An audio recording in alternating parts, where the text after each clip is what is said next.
that when we grew up, we gave back to whoever we could as we grew up and as we became successful in whatever we chose to do.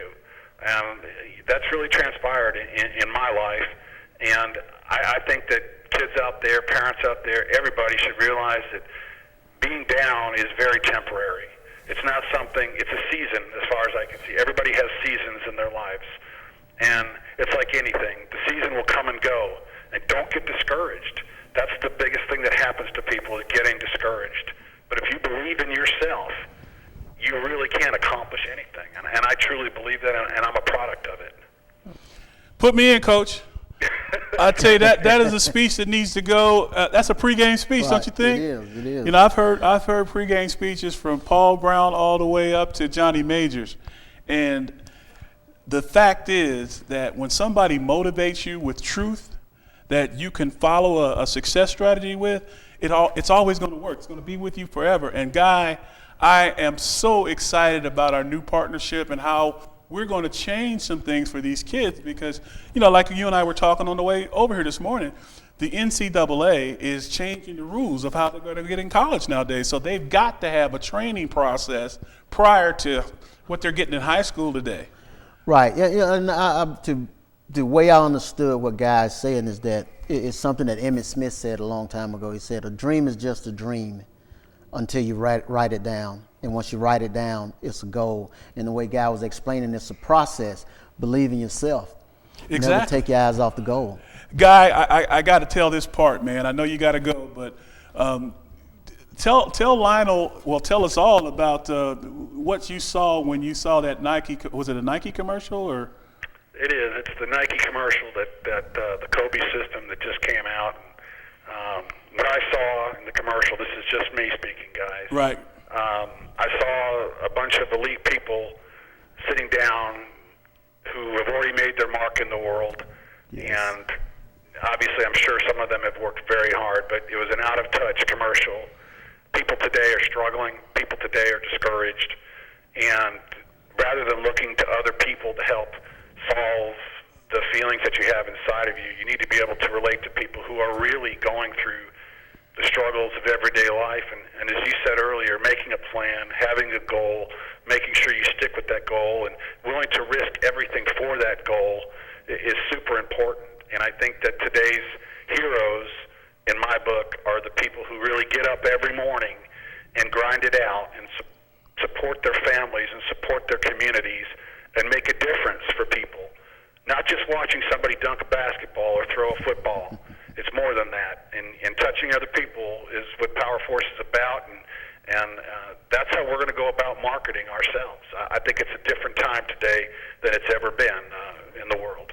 Well, we look forward to partnering with you, but you know, we have a lot of people that want to get involved with ProStart, and they do a lot of talking. There's nothing wrong with that. But let me tell you what, Guy not only brought himself and his resources to the table, he introduced me to his lovely wife and family, and they all great. kicked in. So his wife is organizing opportunities for ProStart Academy while we're talking right now. She's doing this. So I guess what I'm saying is, my friend, I thank you because I see the commitment that you've made to us, and he doesn't even know us. You know, we've been around for 6 years now? Right. But he saw what we do, and he's decided to jump aboard. And I can only say thank you and thank God for making you on this earth, putting you on this earth for ProStart. Well, and I thank you guys because I think it's a great program. I wish I knew about it sooner. My wife is excited. I can't imagine anybody who wouldn't want to get involved with a group like this and understand what you're able to do for people, and especially for these kids. And at the end of the day, giving back to them is so important. And stop looking just only at ourselves to take, but to give back to people, it makes a huge difference. And thank you guys for being around. Well, listen, Guy, I know how your time schedule is. I've seen how you work, and I really appreciate you coming on. And we have something on this show called a twofer. So anytime we have a good interview, we always open the door for you to come back. So we're asking you right now, anytime you have some time, just pick up the phone and call us, and we will be glad to talk with you. Well, I appreciate that very much, and thank you guys for having me on. All right, thank you. Have a great day. Thank you, Guy.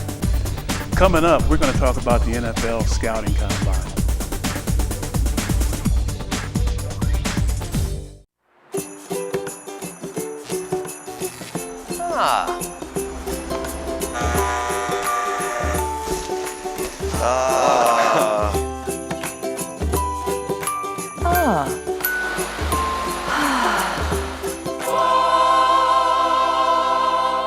The power of Brought to you in part by Alabama Power. Always on. Here at the Charter International Dateline facility, scientists have 1 foot in today and 1 foot literally in tomorrow to bring Charter customers the latest thing. Oh, it's Casual Friday over here. Like switching your phone service from AT&T, Verizon, or CenturyLink, Charter guarantees to cut your phone bill in half. Speaking of cutting things in half, where's the rest of those pants? This is Marcel Darius, former University of Alabama football player, currently with the Buffalo Bills. You're watching Cooking with the Pros on the Alabama Cable Network. Welcome back. Lionel and I are going to talk about what everybody in the country wants to know. The top 2 draft picks in the draft this year. Right. This year's draft it kind of puts you in the mind of the 1983 draft when you had all the quarterbacks coming out, you know, the John Elways, the Dan Marinos, you know, those guys coming out, and you expect great things from them. Now, this year we got coming out, you know, the top 2 picks in the draft with supposedly the 2 quarterbacks. We're talking Andrew Luck and we're talking RG3, all right, Heisman Trophy winner. Lionel, now, let me ask you a question. Let's put ourselves in the frame of mind of a general manager. You got RG3, as you mentioned, you got Andrew Luck, and neither of these guys have shown that they can play in the NFL. How do you make that determination? I mean, if you were a general manager, how do you say, I want to put all my eggs in this one basket, and I want to spend all this money on a guy that I don't know if he's going to be able to make it or not? He's got great credentials. He's played great college football, but now we're talking a different level. First thing you do is both of those guys have gotten the nation's attention by the performances that they had on the football field, by the accolades that the media bestowed upon them. RG3 wins the Heisman Trophy, and it's a neck-and-neck race all throughout the year. What happens is, as an owner of a team, first of all, you go and you watch these guys and you watch them play on the college level. Once you watch them play on the college level, then you kind of have a outward appearance of how they might project and plan in the National Football League. And then a lot of that goes with the competition that you played. The next thing is you had what's going on, which is going on right now, is the NFL Combine. With the NFL Combine, now you want to get inside that person. You know, they have the Wonderlic test. They want to know what's your IQ. Then now they got all these different exams, so to say, that you got to do these physical activities. You got to run the 40. You got to do these shuttle runs. You got to throw the football. You got to catch the football. You got to be able to long jump, high jump. How many times you ever seen a quarterback long jump or high jump in a game? But then they want to find out what's inside of you that goes along with that big, broad picture of who you are as a player on the football field. And then now, when you mesh those 2 guys together, then now you got to form a picture of, okay, barring injuries, because injuries make cowards of us all. We're not the same person once you get injured. But now, barring injuries, which one of these guys can we rebuild for the future? Well, I tell you, I'm looking at the passing drills that they do. I mean, what can you get from that? I got a guy that's out here running by himself, no defensive back in his face, and he completes a pass. A wide receiver or the quarterback can get the ball to him. What I would like to see, and this is just my opinion, I would like to see a defensive back out here on the wide receiver and some linemen rushing this quarterback during those passing drills. So not to touch him, not to hit him, but to see how he'll react under pressure. Because that's not showing me anything if I got a guy that can run free down the field and catch the ball. What's that about? just to answer the first part of it, I think what happens, when you get the guy in the quarterback's face, or you got the defensive back in the NFL combine, I think the risk of injury is there. So I think that is one of the reasons. And I think if they did implement that, and let's step back 1 second. The Senior Bowl is for that. So they get into each other's face. All right. Now, I think what they're really looking for, that deep 50-yard bomb that's thrown down the field, RG3, Andrew Luck, Lionel James can make that throw down the field 50 yards, okay? I think those tough situations are things that can he throw it through the window. All right, and the toughest thing for a quarterback to know, this is the Wonderlic test for physical ability for a quarterback to throw the ball. Put it on the far hash mark, put a receiver on the outside of the far left hash if he's on the right side, and have him run a deep out. That's the toughest throw in football for a quarterback, because now he's got to have arm strength. So now once you get to the combines, you got to show what your arm strength is. But now, even in all of that, both of those quarterbacks did not throw in the combine. So now they've got an edge and the owner's got an edge, but I want to keep that a secret, because as long as I can keep it a secret, the ultimate prize is the almighty dollar, right? Well, two things to that. They're going to have to throw in their pro days, okay? And the second part of that is, even before you were playing, when I came in the league, they had what was called the college all-star game, right, where the top college prospects played against the NFL players, established players. They cut that out, but that's one of the best ways you got to tell what this guy's capable of doing. These are the guys that he's going to face all season, and before the draft, I know what this guy is capable of doing. So I know his weaknesses, I know his strengths, and all this 40-yard dashes and all this kind of stuff was, you do this here. But I'm old school. Right. That's a tough situation, and I remember that because I watched it as a kid growing up, because I wanted to emulate those things.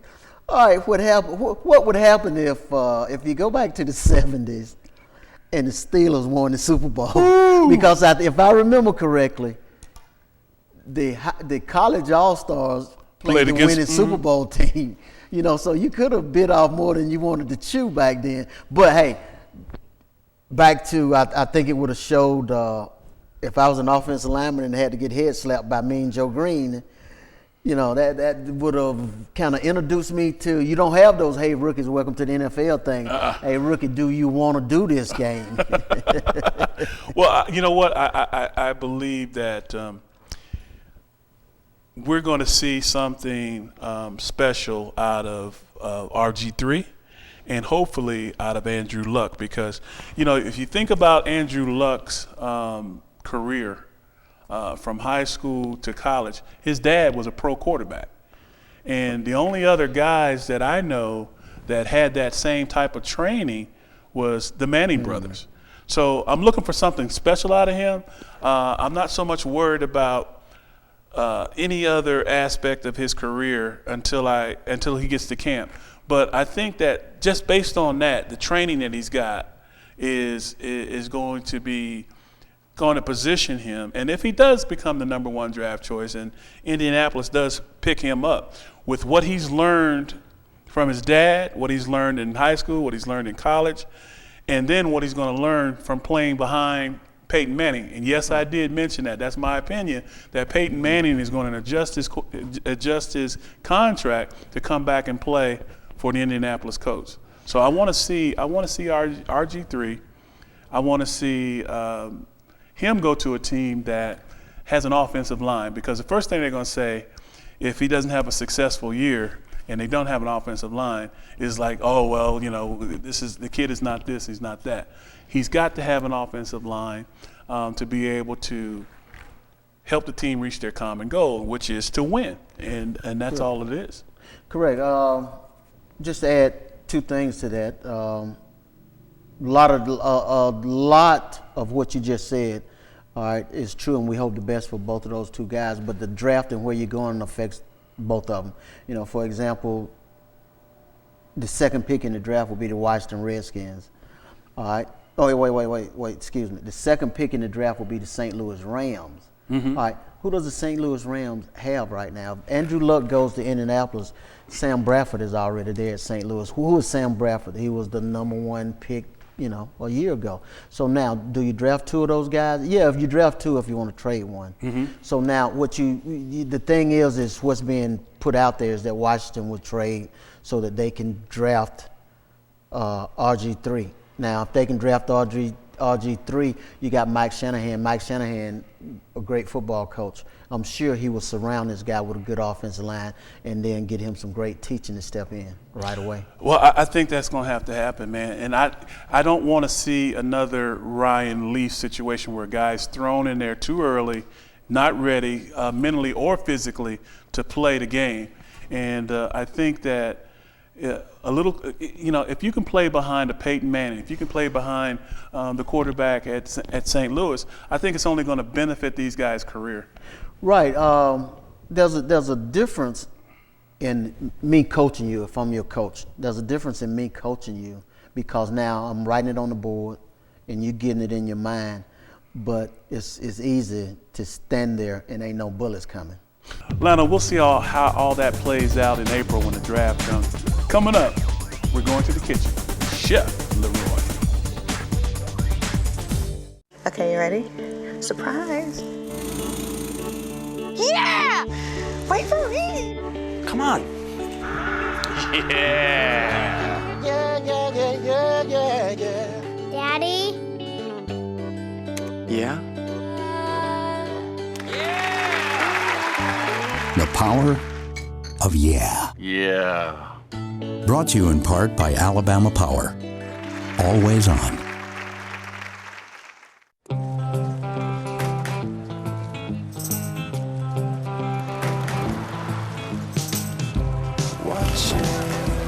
Waiting for something to amaze me. That's when it happened. Right in front of me. You haven't seen it until you've seen it in Charter HD. Call now to add Charter HD for only $5 more a month and watch all your favorite programs in HD. Charter, let it all in. Here at the Charter International Dateline facility, scientists have 1 foot in today and 1 foot literally in tomorrow to bring Charter customers the latest thing. Oh, it's Casual Friday over here. Like switching your phone service from AT&T, Verizon, or CenturyLink, Charter guarantees to cut your phone bill in half. Speaking of cutting things in half, where's the rest of those pants? This is Marcel Darius, former University of Alabama football player, currently with the Buffalo Bills. You're watching Cooking with the Pros on the Alabama Cable Network. Hey, be sure to check us out at these times every week on Cooking with the Pros.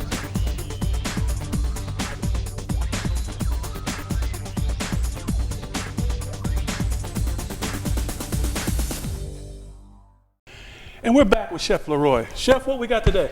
Well, today, Gary, what I'm doing is something we call in the Caribbean called fungi. Fungi? Yes, fungi. Now, Fungi, man. It's not fungi like people think, like it's a mushroom. It's not a mushroom. Okay. This is actually a starch that we do in the Caribbean. Okay. Now, some people, if you're tired of the rice, the macaroni and cheese, the mashed potatoes, you look towards something else and look towards other cultures. Now, in Italy, they call this polenta. Oh, okay, okay. Polenta. A lot of Latin countries call it polenta as well. But the difference here is we don't make it. So how we start this off is I have my nonstick pot bubbling with some water. Now you could probably put about a cup of water here. I'm gonna show you what the ratio is. We're gonna add a little bit of salt. Okay. Just to give our water some flavor. A little bit more. Just a little flavor. Now, I got the okra. You like okra, Gary? No. You don't care for okra? Well, you know what? I take that back. In gumbo, I love okra. Okay. But that's the only time I've ever had. I've never eaten it like this. So I'm now with this dish, a lot of people don't like okra. Okay. So you don't. It could be with or without okra. Okay. Okay. Okay. So we're gonna just put a little. We're not gonna put all this since you don't like it.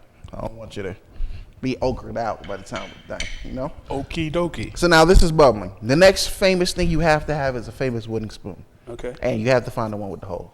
Now, is that made by any particular? By Chef Leroy. Oh. A guilty plug here from Chef Leroy. Just ask me, I'll tell you where you can get it. Shameless Now plug. we have our fine cornmeal here. Okay. You like cornbread? Yep, love it. You ever made cornbread? Yes, I have. Really? How you Right make out your of the box. cornbread? Right out of the box. Right out of the box. The Jiffy. You're the Jiffy. Jiffy Lube. Gotcha. Okay. What I'm going to do here is going to incorporate the okra and the cornmeal, and it's going to give us a beautiful consistency. Okay. Watch. Just watch. As the water bubbles, shh, it's all quiet. We're marrying them. That's enough right there. You see this? Oh, man. Comes like a porridge, right? Right. So now I'm going to turn this down. I don't need the heat. You learn something every day on Cooking with the Pros. Of course, of course. Now, to finish this off, I want to add a little bit of butter because you don't want any lumps in this whatsoever. So, that's a little bit of butter. A little bit of butter. Like my grandmother used to put in butter. Now, I know people at home are wondering, okay, so he has his nonstick pot, his famous Chef Leroy spoon, the okra, and the cornmeal. What is he going to do to make this thing so special? Okay. Okay, I'm going to put this into a ball. I'm going to form it and place it on the plate. An okra ball. And then we're going to show you how to garnish this thing. Okay. So if you have a guest coming over, what you serve fungi with, you can serve it with curry chicken. You can serve it with fish. You can serve it with oxtail. You like oxtail? I love oxtail. You can do it with oxtail if you like too. This goes with pretty much anything. But in the Caribbean, we do it with fish. Actually, I'm from the Virgin Islands. Okay. And that's our national dish, fish and fungi. Wow. So what I do is, regular size bowl, nice size bowl. Just a little bit of oil, not too much. Just a little bit of oil. Take the fungi. See that? Mm-hmm.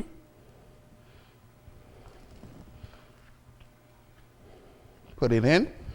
I'm going to put a top on it. You don't have to. I'm going to put a top. Take your top off. Voila. Voila. Fungi ball. I'm going to show you how to garnish this. I like parsley. So I'm going to put me a sprig of parsley in there, and we need a little bit of red, just for color. That's it. Wow. Okay. Now serve that with a little sauce, and pretty much that's it. Chef, now, where would we find your food? Because it looks like you prepare some things that people want to have. I am a personal chef. Okay. So definitely you could call me up, and I could come to your home and prepare this right in front of you. I also do catering as well. So if you want to ask me to come do catering, and I travel all over the United States because I'm actually located in Atlanta, Georgia. Okay. Well, that's not, what, an hour and 45 minutes down the road? Yes, sir. Easy to get there? Definitely. Okay. Well, thanks a lot for the fungi. No problem, Gary. Thank you. I hope you enjoy it.